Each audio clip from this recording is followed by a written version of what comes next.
আপনারা লক্ষ্য করেছেন এই যে করোনাকালীন মহা দুর্যোগ, এই যে মহা দুর্যোগ অতিক্রান্ত হয়ে গেল, এই দুর্যোগের শুরুতে মানুষের মধ্যে ভয়াবহ এক আতঙ্ক ছড়িয়ে পড়েছিল।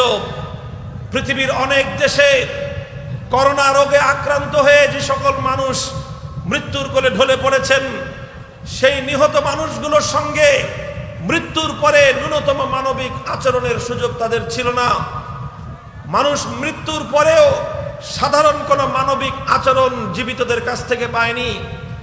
আপনজনরা তাদের নিকটজনদের, তাদের প্রিয়জনদের লাশ ফেলে রেখে পালিয়ে গেছে।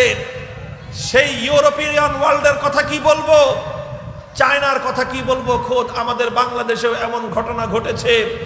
জঙ্গলের মধ্যে আপনজনের লাশ ফেলে রেখে আপনজনরা পালিয়ে গেছে। তখন এই টেলিভিশনের টকশোর মধ্যে এই ৭১-এর টকমারানিরা, এই ডিবিসি, এই সকল ইসলাম বিরোধী এই সকল মিডিয়ার নামে হলুদ সাংবাদিকতার আখড়াগুলো, তারা মিডিয়ার মধ্যে বসে বসে আওয়াজ তুলেছিল যে মুসলমানদের দেহগুলো যারা এই করোনা আক্রান্ত হয়ে মারা যায়, সেই সমস্ত মরদেহগুলোকে যেন আগুন দিয়ে পুড়িয়ে ফেলা হয়। আগুন দিয়ে পুড়িয়ে ফেলার প্রস্তাব করা হয়েছিল।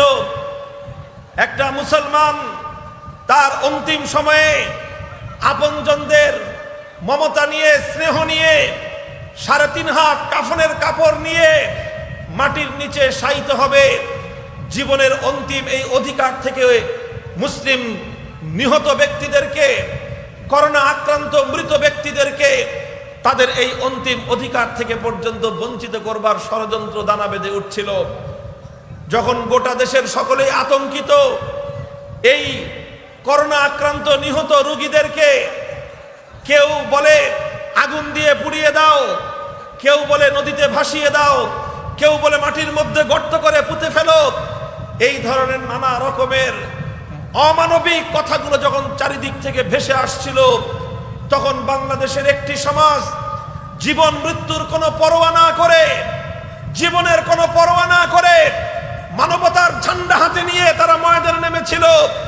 আর প্রতিটি করোনায় আক্রান্ত রোগীর মৃত্যুর পর সুন্দরভাবে, সম্মানজনকভাবে তাকে গোসল দিয়ে, কাফন পরিয়ে, জানাজা পরিয়ে আল্লাহর রাসূল সাল্লাল্লাহু আলাইহি ওয়াসাল্লামের মিল্লাতের আদর্শের উপর বিসমিল্লাহ ওয়া আলা মিল্লাতি রাসূলুল্লাহ বলে তাকে কবরের মধ্যে দাফন করবার এই সাহসী পদক্ষেপ নিয়েছিলেন এদেশের এক শ্রেণীর মানুষ।